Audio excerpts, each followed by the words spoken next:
This is Taiki. I'm Japanese.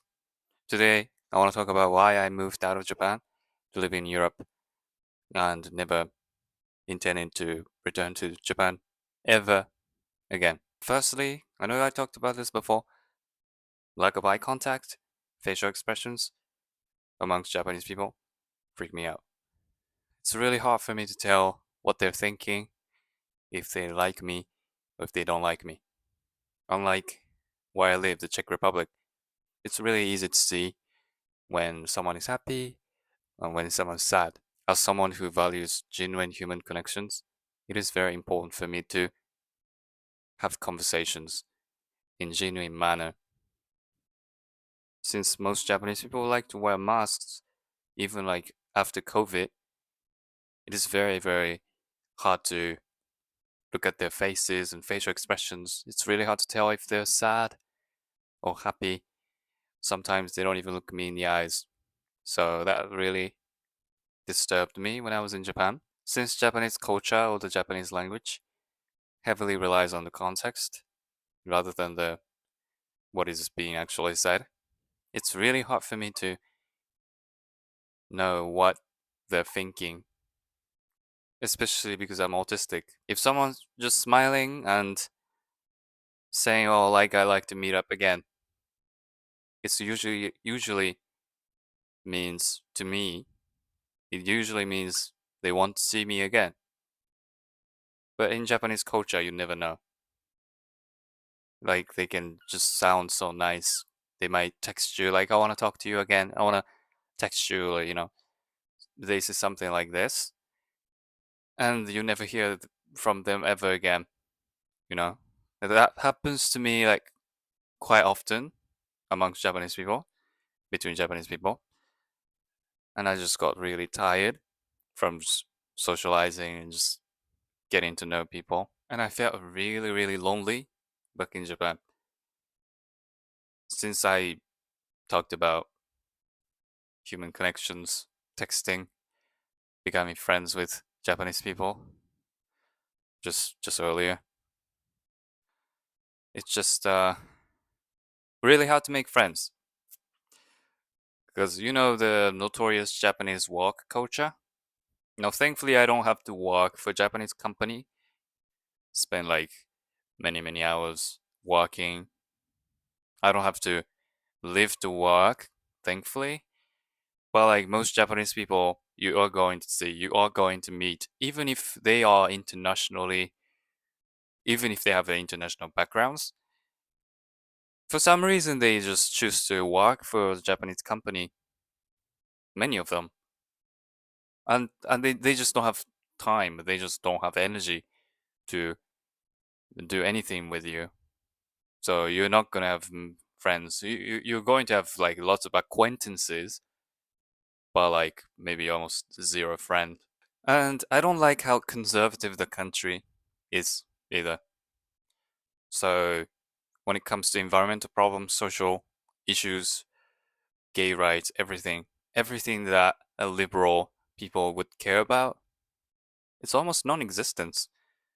And surprisingly, those who care about those things are actually older people rather than like young people like Gen Z. Gen Z people are actually more conservative. And I've heard that it's becoming a thing globally that Gen Z are becoming more conservative, but I think it is more prominent in Japan amongst Japanese Gen Zs. And I have no idea why. Like if you go see an activism of veganism, feminism, all those types of like social issues activism, you see like more older people, like people who are in 40s or 50s, and almost no young people participating. So it's really hard to see the progress.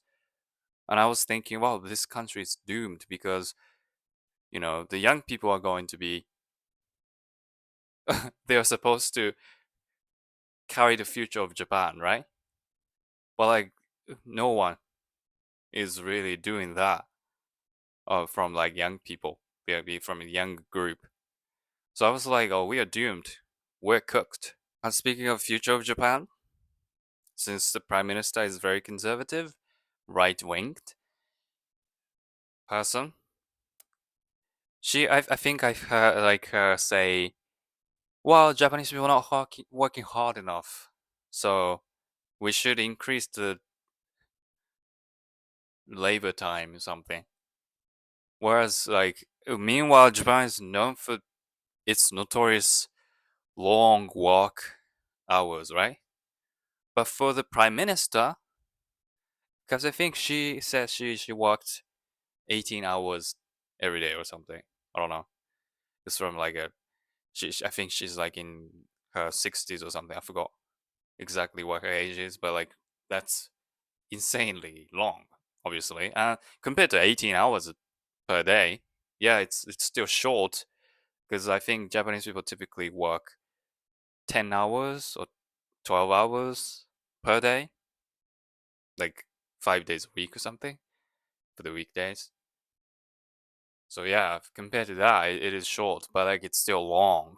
And I don't like how Japanese people are okay with like everything they've been told to do. Like if the prime minister says, "Oh, like we could um, increase the maximum labor hours to 18 hours," they're not gonna say anything because Japanese culture is like we value not bothering anyone. We would rather suffer if standing up for ourselves means bothering other people, disturbing others' peace, which I'm gonna talk about later in this video more deeply. But like I can give you an example of train being delayed because someone jumped in front of it. If that happens, if the train gets delayed because of that, people just complain, right? People just complain that the train is like late for 20 minutes, right? I've heard, I've seen like people from I think Germany commenting on my video saying, "Oh, in Germany it's like that too," and they're upset because someone just died in front of like other people, and that could traumatize those people, you know. But like the reason why Japanese people are really angry, really upset because the train got delayed because someone jumped in front of a train is just because the train's delayed. It's not because some people could be traumatized.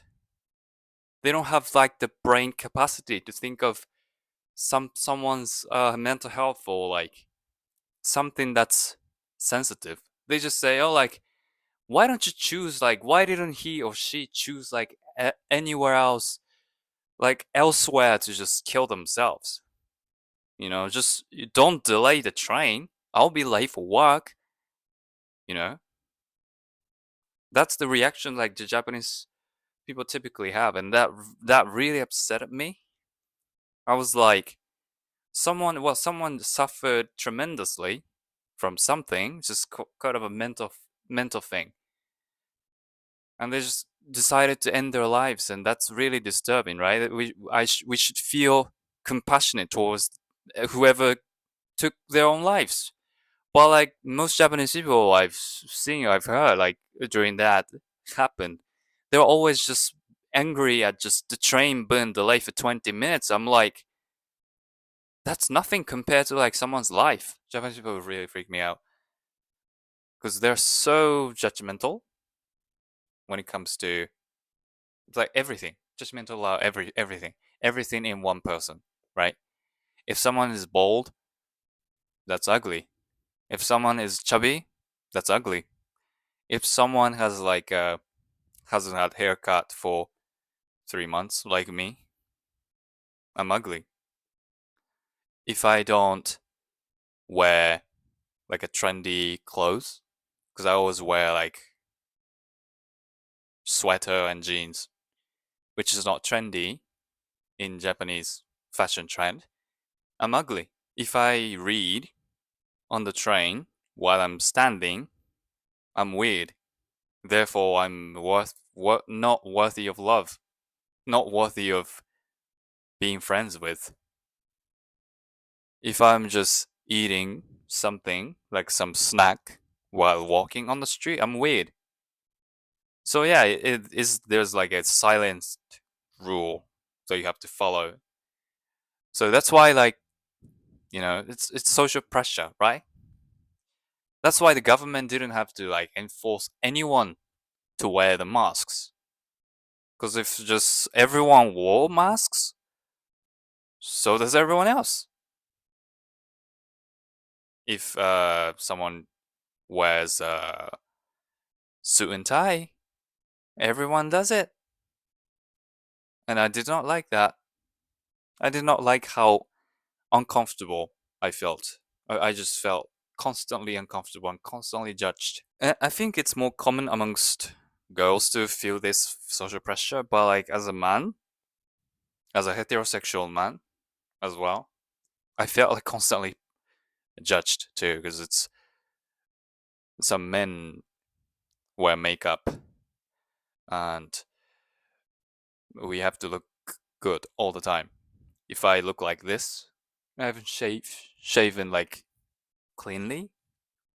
It's not fully shaved, right? Because I think I shaved 2 days ago. I look ugly.